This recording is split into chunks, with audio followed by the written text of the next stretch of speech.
qaramada midoobay ayaa waxa ay sheegtay in caruurta lagu shaqaysta ee dunidu ay gaadhay ku dhowaad 138 milyan oo caruur ah.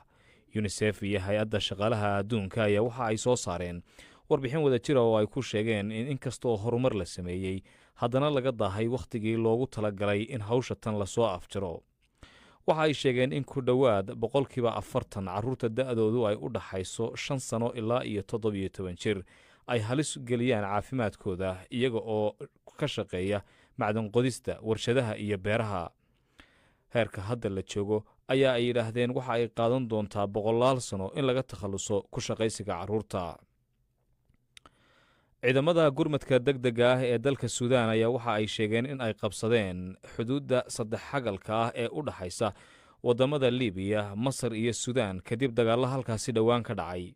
talaadadii ciidamada Suudaan waxay ku eedeeyeen xoogag daacad u ah taliyaha militariga bariga Liibiya oo la yidhaahdo Khalifa Haftar in ay ka qayb qaateen weerar ay kula duubnaayeen xoogaga RSF ee ka soo horjeeda militariga dalka Suudaan. milatariguna waxa ay beeniyeen qaadista weerar sohdinta ka talowsan in ay fuliyeen. wasaaradda arrimaha dibadda ee dalka Suudaanna waxa ay sheegtay in xuduudda Liibiya ay jabhadda la yidhaahdo RSF ka dhigtay marin ay ka soo geliyaan hubka iyo calooshoodu shaqaystayaasha. Khartuum waxay imaaraadka ku eedaysay in saadka iyo militariga ay siiso RSF iyada oo sidoo kalena la kaashanaysa generaalka la yidhaahdo Haftar oo iskiis ku magacaabay. arrintaasi imaaraadku waa ay beeniyeen.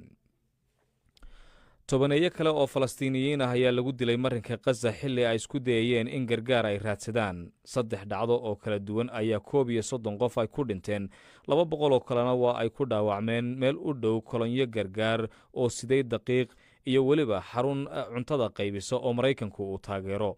hay-adda difaaca madaniga ee Xamaas maamusho ee marinka Gaza ka dhisan waxa ay sheegtay in ciidamada Israa'iil ay rasaas ku fureen dad isugu soo baxay halkaasi si ay cunno u raadsadaan. waxaana sidoo kale jiraba ay tiri warar sheegaya in dad la jiirsiiyey baabuur qaarna si toos ah loo toogtay. militariga Israa'iil ayaa waxa ay sheegeen in aanay ka warqabin rasaas ay askartoodu fureen.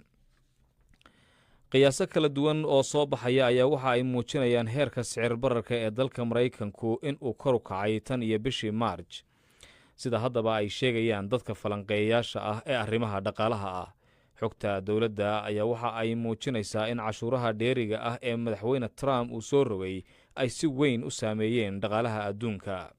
qiyaastan ayaa waxaa la sameeyey iyada oo sidoo kale laga qiyaas qaadanayo midii tan la midka ahayd ee lasoo bandhigay bishii March ee kal hore.